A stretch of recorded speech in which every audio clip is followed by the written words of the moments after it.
Yay.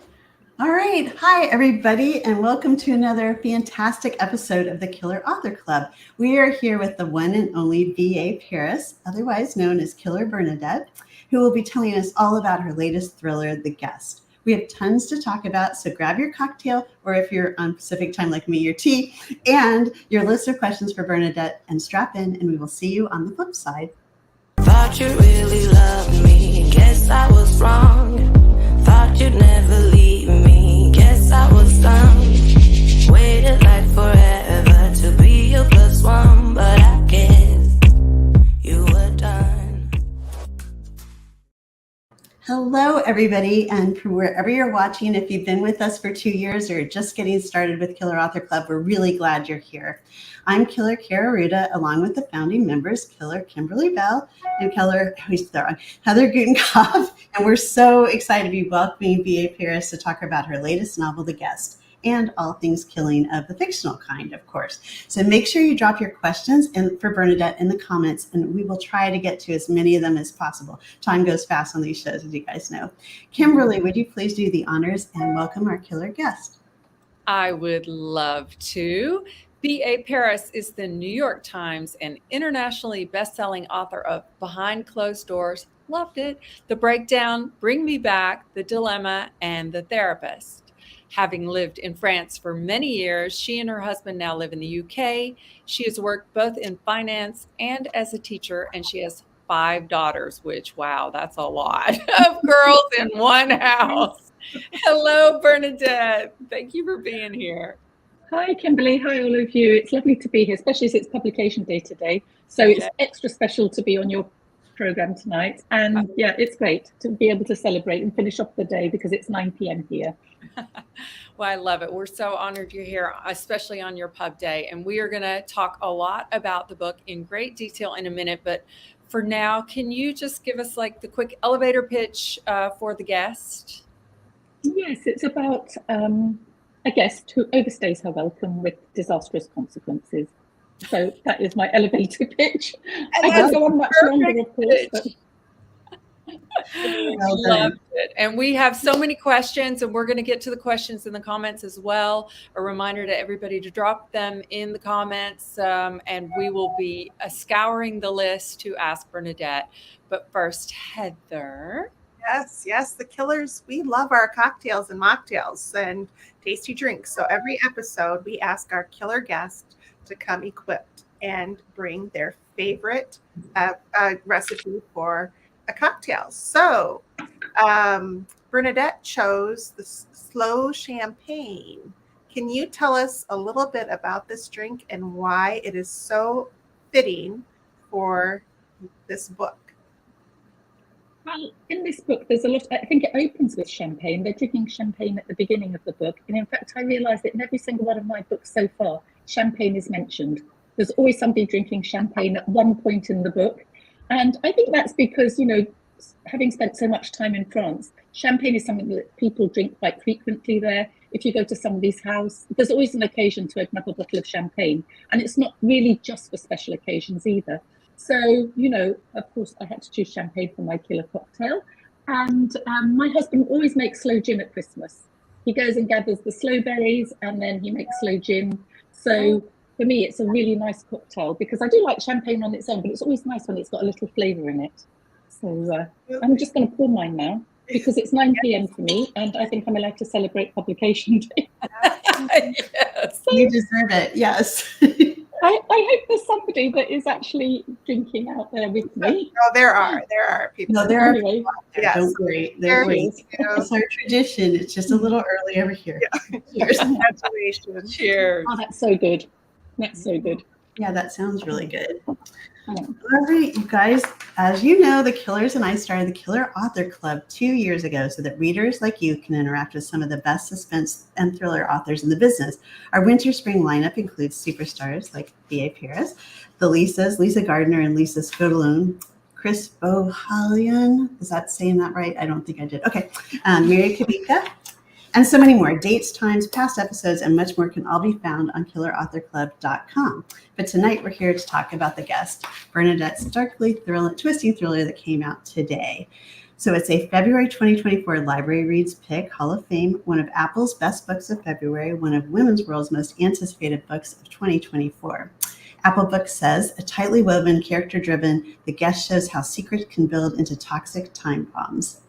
And Chris Whitaker of the New York Times bestselling author of We Begin at the End says it's a mesmeric, tense, and twisting nightmare, suffocating, controlling, and hugely entertaining. So Bernadette, congratulations on all your success, and we know everybody's going to love The Guest.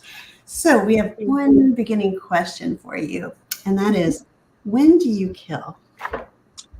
So, if we're talking about on the page, I tend to kill quite near the beginning of the book because I think that that's what people expect. But I was thinking about all my books, and I'm not sure that, I mean, definitely in The Guest there's a death, quite near the beginning. But I think that, by a third of it, there's always at least one kill. So, and I think that's really important because it's a thriller after all. So you need to, and then, thing is, it's after trying to find out who the murderer is. So it's important that you get that kill, however many there are, quite at the beginning of the book. But I think, if it's not on the page, I mean, I kill. When do I kill? I kill quite a lot when I'm out walking because I get inspiration from the countryside around me. So I'll be walking with my husband and I'll look over a bridge and I'll go, oh, that's a good place for a body. This would be a good place to kill because you can push somebody down there. And in fact, at the beginning of The Guest, it's set in a quarry. My character Gabriel finds a young boy who's, a young man, I suppose. He's 18 years old, who's badly injured at the bottom of a quarry. And that's because when I walk around the house here, there is a quarry. And I've always thought, oh, I wonder, what secrets it holds. And I wonder if anybody has ever died there. So, I'm always killing in my head. So I kill quite a lot in my head, in my sleep. I kill quite a lot in my head. So you're pretty much That killing. sounds terrible, doesn't it?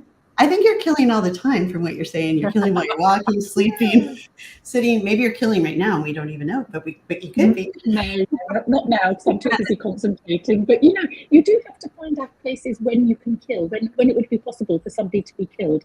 So, it's a really good question because I thought, well, when do I actually kill on the page? And it was, I was thinking, do I always kill at the very beginning or not? And it's so interesting, but it's not always at the beginning, but it's usually within the first third. Yeah. I love that answer. It's great.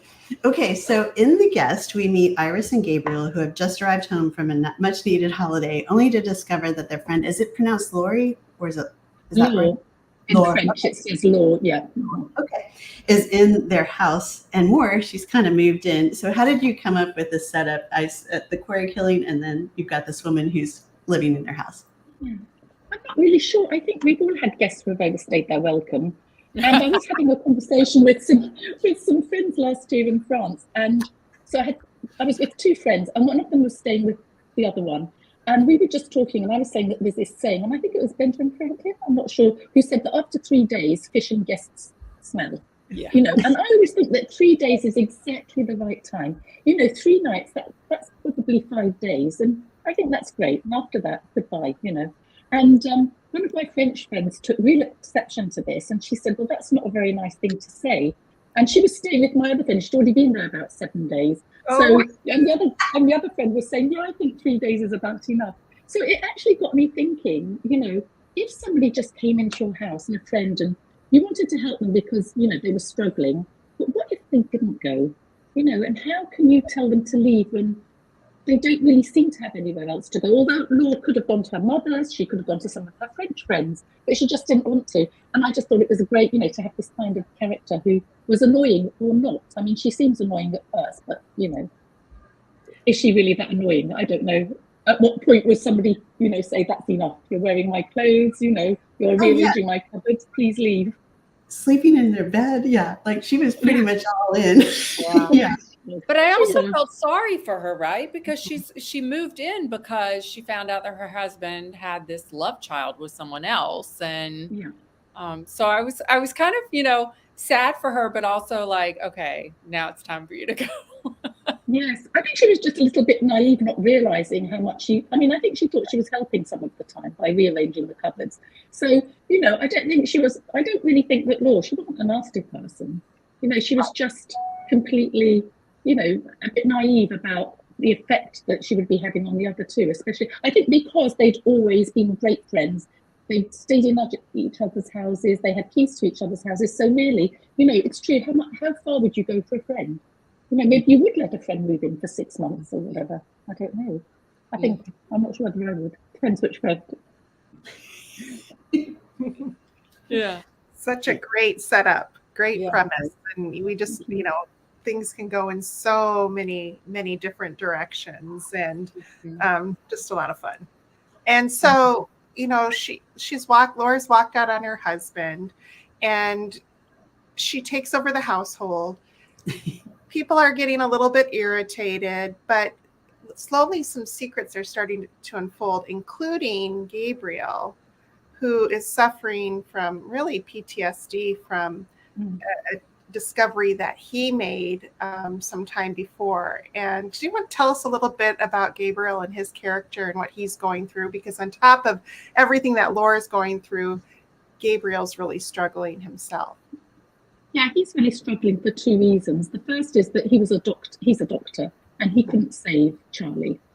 Charlie was badly injured when Gabriel found him, and so there's the guilt of not having been able to save him because Charlie does die, and I'm not giving too much away there. And the other thing is the message that Charlie entrusted him with. And so Charlie has left him with a message, which Gabriel says, he said to tell his mum, that he loves her. But why has this played so heavily on Gabriel? Why has this message that Charlie, and it's only afterwards we find out why. So there's a lot of guilt going on with him because he has this message which he has given, but is it the true message or not? And we just have to wait and find out because he feels so guilty about this. But then, as I say, there's also the guilt that he wasn't able to save Charlie. So he's got a lot going on. And he's also suffering from burnout because he's a GP, a regular doctor, and he works in the local surgery, and he's not able to do as much as he wants for his patients because he's just got this huge list of. And that is a very current problem with doctors at the moment. So I just thought it was quite good to have this doctor, who's basically a really good man, just suffering from burnout. Then this happens, and it just kind of tipped him a bit over the edge. Yes, and I loved how you had him really discover a new hobby with the garden, and it was such a throwback to The Secret Garden, which is a book I loved so much as a youngster and still do. But that was really, when I saw that, I was like, my eyes lit up. That was a fun insert into the story. And I think a lot of people do find refuge in gardening as well. I think, it might be something that we come to later on in life, but I do think that, you can find refuge in gardening. It's very healthy, very calming to be out there in the garden and just to be digging or weeding. I mean, I'm not a great gardener, but I actually find weeding quite peaceful. I quite like you can just let your mind wander when you're pulling weeds. And so I think, you can find refuge, and it can be a calming effect. And this is what I wanted for Gabriel, for him to find a kind of refuge, to be able to go somewhere to get away from everything that was happening. And it's a great time to kill in your head, right? Yes. Absolutely. It gives you peaceful time to kill. A lot of killing. Are you a gardener? Because I know so many authors who are gardeners, and they say the same thing, that they are out there thinking through their books as they're working. I wish I was. My father has, green fingers. He has an amazing garden, and he's going to be 100, and he still works in his garden. Wow. And my sister has inherited his green fingers. I have black fingers. I kill things. I would love to be a gardener, but I do think you have to have the time to nurture your plants. And, if I did that, I wouldn't be able to write. So at the moment, I'm writing. I prefer to spend my time writing than gardening. Yeah, me too. Yeah. I agree. I was going to say, I heard one time a mega fan of yours accidentally bought 13 hardcover copies of The Breakdown. Have you ever heard such a thing? Yeah. I thought she was great. I thought it was fabulous because she just pressed. Yeah, thank you, Kyra, for that, because that's probably why my book did so well, because you bought 13 copies of it. I know. So you guys, this is so funny.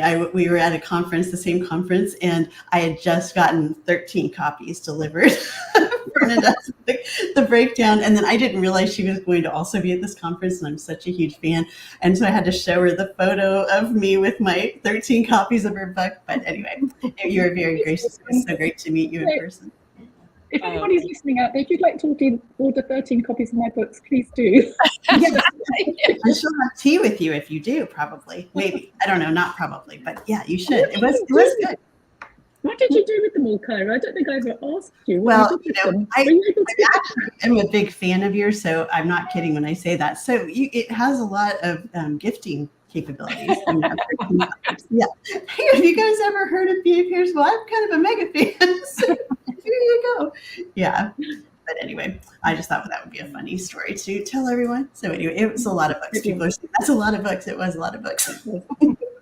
Well, speaking of the breakdown, I hear there's a film of the breakdown, but it's called something else, right? It's called Blackwater Lane. That's right. Is it out yet? It's not out yet. No, it's not out yet, and I don't know when it'll be coming out, but it has been filmed. You know, it's in post-production. It's been filmed. I was lucky enough to go and see it being filmed, which was absolutely great, because the 2 times I went, they were actually filming a scene from the book, because, you know, there are things in the film that aren't in my book, you know. But when I went there, the actors were actually speaking the lines that I wrote, and I was quite surprised, because I thought they would change them somehow, that they might add a few words in or just not quite say them, you know, as I had written them, but they did. And it was absolutely amazing. That really wowed me. So, but, you know, I don't know. It's like all these things. If it comes onto the big screen or even on a streaming channel, it'd be great. But, you know, I know things are really difficult in the film industry, you know. So although I know that it has been sold to certain countries, I don't know whether it'll, you know, I'm hoping. I'm keeping fingers crossed, because I'd love to go and see it. Yeah. Was it filmed there? It was filmed in the UK. In the UK, yeah. So I don't know how that works. I'm sure there's all sorts of, you know, they need permissions to send it to different countries. I don't know. Yeah, I mean, I know it has been sold to different countries, but, you know, I just don't know whether it'll ever hit the big screen or even hit the streaming channels. Right. It's one of these things that you can never count on and say, yes, it's definitely going to come out. I'm definitely going to go to the cinema to see it. But, I mean, if it happens, it'll be lovely. And if it doesn't, it was great going to see it being filmed anyway. It must be. I was going to say, yeah, just being there to see them filming your words. And well, and your characters that you dreamed up in your head, and now all of a sudden they're real people, like saying the lines that you wrote for them. That's so cool. Yeah, it really is. It is something. And it was something I never thought about, because, you know, when Behind Closed Doors was published, I mean, it didn't even occur to me, because people say, is the film a dream come true? And I say, well, I didn't even imagine, it didn't occur to me that any of my books would ever be made into a film. So, you know, it's just something that I didn't envisage. So it's wonderful. It's not a surprise. Yeah. Talking about like envisioning life, and so you're the mom of 5. You were a former investment banker and a former teacher here too. Why did you pivot into writing? What brought you to writing? Well, I always wanted to write. I mean, when I was younger, I used to write, but I was fascinated by writing for children. And then, you know, I'd make up stories for my children. And I told my children that one day, when I had time, when they all left me alone, I'd like to start writing, you know. But it was always a thing in the future. And I just thought, yeah, I'll do it one day. But I couldn't actually see when I would do it, because I was just always so busy. And then it was, it was about 10 years ago now, maybe a little bit more. One of my daughters saw that there was a competition in one of the newspapers for a novel. And she said, Mummy, you want to write, so, you know, why don't you enter this competition? And I said, oh, God, no, I could never write 80,000 words, which is what they wanted. I just want to write children's stories, my short ones, you know, 100 words or whatever, a bit more maybe. But, and she said, oh, but I'm sure you could. You know, she said, I'm sure you could write a book. And, you know, it was that kind of certainty that she had that I could do it, that confidence that she just said, well, I'm sure you could. And it's that thing where you don't really want to let down your children. And she had such confidence in me. And I thought, well, maybe I could write a book. So I just literally, 2 days later, bought a computer and started writing. I had an idea for a story, because she made me feel that I could write a book. And I had a story. So I suddenly thought, I'm going to write it about a family. And I just started writing about this family. I hadn't got anywhere. But, you know, that gave me the bug. And that's when I realised I could, because I knocked out the first book in about 3 months. It just became an obsession. And I thought, well, I can write 80,000 words quite easily. I mean, it becomes harder, doesn't it? I don't know about you, but it becomes harder with each book, really. But back then, you know, I just kind of, I couldn't stop writing. So it was great. So it was my daughter. She kind of made me write novels. I love that. So was your first book, that first book you wrote, was it a thriller? Was it suspense? No. It was just, that was domestic yeah, domestic. I don't know what you call them actually. They're not domestic noir because that would be a thriller. Just about a family, about the relationship between father and son, and the mother and the daughters, and yeah, it's the kind of books that I actually love writing. So the first books I wrote, which I tried to get published, weren't thrillers at all. And so what I do now basically, because I love writing about relationships, so I just write my relationship books like I like, but then you just throw in a few murders. Yeah, I was going to say, throw in a body, a weapon, a couple of red herrings. You're good. Yeah, exactly. But I think that's what's actually so fun about the kind of books that we all write is that, it is this kind of mystery, suspenseful thing, but really it's about the relationships and why people do these things, right? What drives them to murder? It's usually something that, another person has done to them, right? So I think there's a lot of psychology in the kind of books that we write. That's the fun part for me as a reader too. Yeah, I agree. And also motivation. Why they make, what is the motivation for somebody killing? Right. A seemingly normal mom who all of a sudden becomes a monster, and what would drive her to that? Or was she a monster all along? Was she? Okay, we can't do any spoilers. It just depends. I've had several. It's just, it's just how far would somebody go to protect their family? What would you do? If it's to protect your child or your husband. Right. I don't know whether I would kill to protect my husband. I might kill to protect my child. Would we all? What would we do if we faced it with the situation? We don't know. Do we all have it in us to kill? Maybe. You would hope not, but maybe if we were threatened or one of our children were threatened, you would. Yeah, you don't know until you're in that situation. No. So are you still writing a book in 3 months? No. No, it takes longer, but I do it quite quickly. It depends. The one I'm writing now is taking much longer, much longer. Usually it takes me about 5-6 months, I think, to get a good first draft out. And then after that, of course, you have to do another couple of drafts before you've got the final thing. But the guest I found, I sometimes have complicated books. Maybe you're all the same. The Prisoner was complex. It was a complex plot, so that took longer. The Guest for me was more straightforward, so that was an easier book to write. So it just depends. Maybe you find that with your books as well. Yeah, they're all like children, like different. Right. And you think you know what you're doing until you sit down to write them, and then you're like, what? Every story needs a different approach, right? Exactly. I think it is time for us to move into the giveaway. Bernadette is giving away 3 copies of The Guest tonight to a lucky U.S. Killer Author Club viewers. Doesn't matter if you're watching us on Facebook or Instagram or YouTube. We scour the comments everywhere we stream, but please make sure to shout out where you're from so we know that you're from the U.S. And the question we want you to answer is, how many daughters does Bernadette have? If you don't know the answer, after this is done, you can go back and watch it again. Then you will know the answer. We come back tomorrow around this time and choose a winner. So you have a minute. And the Killers, we love our indies and we want to support them in every way that we can. So that's why we've partnered with bookshop.org. And we have our very own Killer Author Club store on their website. So where you can find all our books from guests past, present, and future, as well as some fun lists that the 3 of us have put together. So we'll be dropping the link to that in the comments. But in the meantime, speaking of indies, BA has selected Goldfinch Books as one of her favorite indies in Alton, UK. Bernadette, can you tell us a little bit why this store is so special to you? Yes. So Alton, I don't know whether you know, is the home of Jane Austen. So Jane Austen lived just next to Alton, and that was where she used to go. And we were talking about, a couple of 100 years ago, but that Alton was her hometown. And I always thought it was such a shame that, we had bookstore chains in there, but we didn't have an independent one. And then a couple of years ago, Gary opened up Goldfinch Books. And what's lovely about it is it's kind of cafe as well. So you can go and get a cup of coffee and you can just browse the bookstore, and people just take their computers and then they can work as well. And it's just become this little hub in Alton, which is exactly what Alton needed.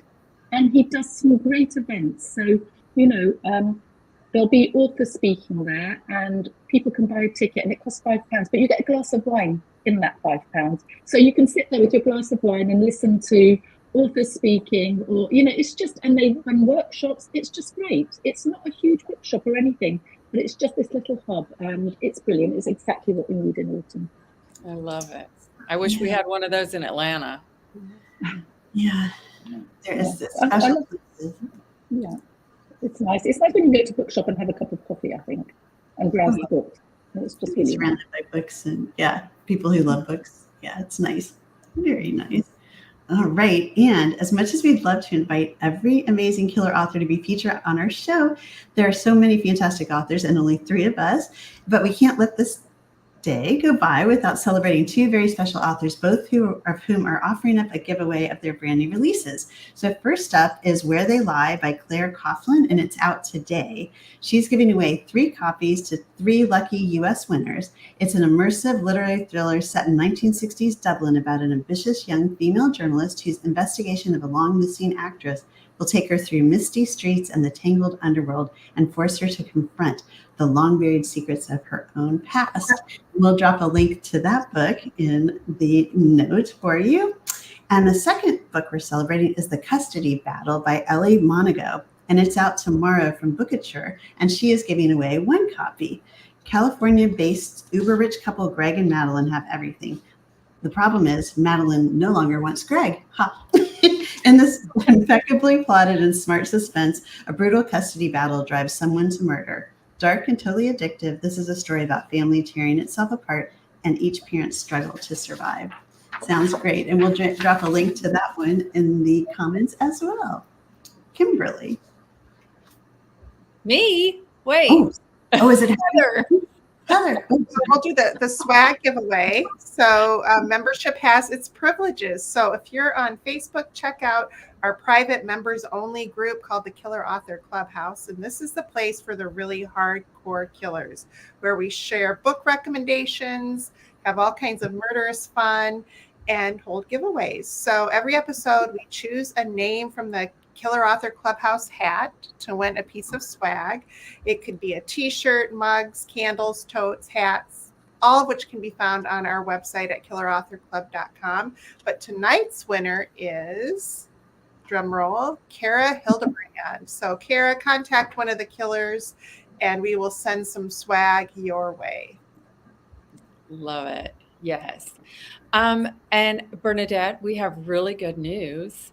You survived the Killer Author Club. So we just want you this badge. You can print it out, hang it on your wall, and remember us always. We'll do that. Thank you. Yes, it's perfect for your bookshelf or over your face when you're talking to us, because we make it really big. Okay, and am I next? I think. Okay, hopefully. I think I missed up the script. Okay, so you guys, that does it for tonight's episode. Thanks to everybody for tuning in, and a big special thanks to you, Bernadette, for being here. We're so happy you joined us on your pub day, which I know is a big day. So now you can relax, I hope. And one other note, it's Kimberly's birthday today. So happy birthday, Kimberly. Thank you. Oh, that's lovely. We share a big day, Bernadette. Yeah, we do. I hope you're going to be celebrating later. Yes, for sure. I know, that's fun. Okay, and you guys, we'll see you right back here on March 5th with the fabulous Mary Kubica in our usual time. Join us at 9 p.m. Eastern, 6 p.m. Pacific, and we'll talk about our new book, She's Not Sorry. And of course, we'll give away some copies. In the meantime, please find all of us and follow us. We're all on Facebook, Instagram, Twitter, and TikTok. And for more information, if you need times, the upcoming schedule, and all of that stuff, go to killerauthorclub.com. Thanks again for being here. Bye, everybody. Thanks, everyone. I guess I'm a killer through our love into